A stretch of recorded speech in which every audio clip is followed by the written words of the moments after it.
One that April, with his shores sota, the drocht of March and persa to the rota, and bad at every vine and switch liqueur, of which vertu engendered is the floor.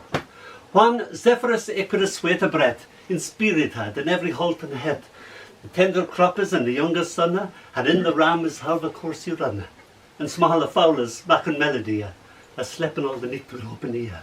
So pricked him the tour in her courages, than longen folk to go on pilgrimages. Never did help my da enough. Always head stuck in a book. Dónall, son, he'd call. Can you hold this while I saw? Oh, da, I'd wail. Me lost in Chaucer in his tale.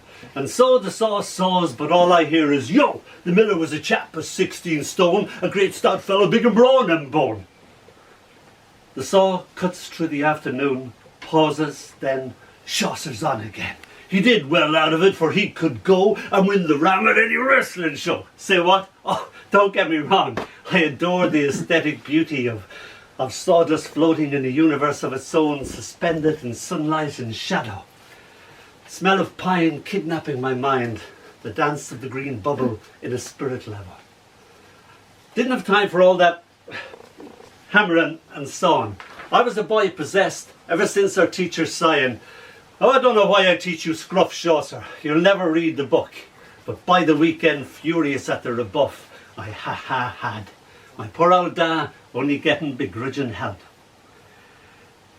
When that April, the words falling like gentle rain upon my mind, with his surest sota, the drochs of March, words, oh lovely words, had parsa to the rota, my mind bathed at every vine and switch liqueur, the bubble and the spirit level, poised perfectly poised, of which vertu engendered is the floor. Thank you.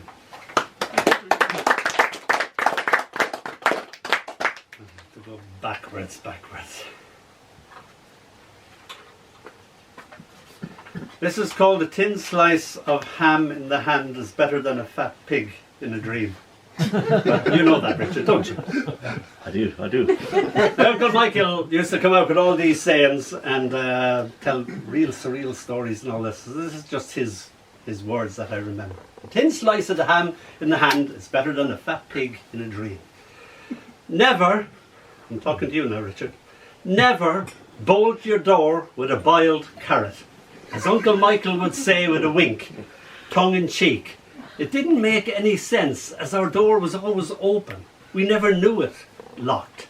And I liked my carrots raw and stolen, plucked from my father's little plot. He, perplexed by the little human rabbits, his mud-caked boots standing amazed as we hid holding our breaths amongst the flowering cur's pinks. But poets and pigs are only appreciated after their death, as they say, whoever they are. But as I always say, don't be after breaking your shin on a stool that isn't there. This is called Sing in the River. My Uncle Michael again. This is the sort of stories he'd tell and the things that he'd do. Sing in the river. Walking with my uncle was never the ordinary process of perambulation in order to get from point to A, the point said. We would sing our way west into the field as if to tame it, soothe it with sound. On Carrig Down, the heat is brown, we'd sing to it. The clouds are dark o'er Ardnally. The clouds, the grass listening with its 1,000 ears. And the field would swoon and fall down to the river at the border, which, as it happened, was the real-life river of the song, to kiss the slumbering on a buoy, as if we had sung it into existence, and we would roll ourselves down over and over until we arrived at the dizzy waters, dangling our toes in pure song. And now, with a quick wink, let's walk home backwards. And backwards home we'd go just for the laugh of it, the yes of it. Confusing cows and a few scattered clouds, trees and hedges tiptoeing away from us. The 5-bar gate with the sweetest, wildest strawberries at its feet, proclaiming, is it Magyar or what? And the next day, off we'd go, walking, eyes closed in a darkness of our own making, to sing the song to the river, the river chuckling over stones to itself. And the next day would be backwards with eyes closed, led along by our own laughter and the odd mystified moo. Farewell, we tell the sleepy river, farewell, leaving it dreaming in a sunset. Shh, shushed her footsteps, shushes walking backwards. When Dónall swore, Ior, he'd part no more, a storm a cree. Shh, shh, shh. Thank you.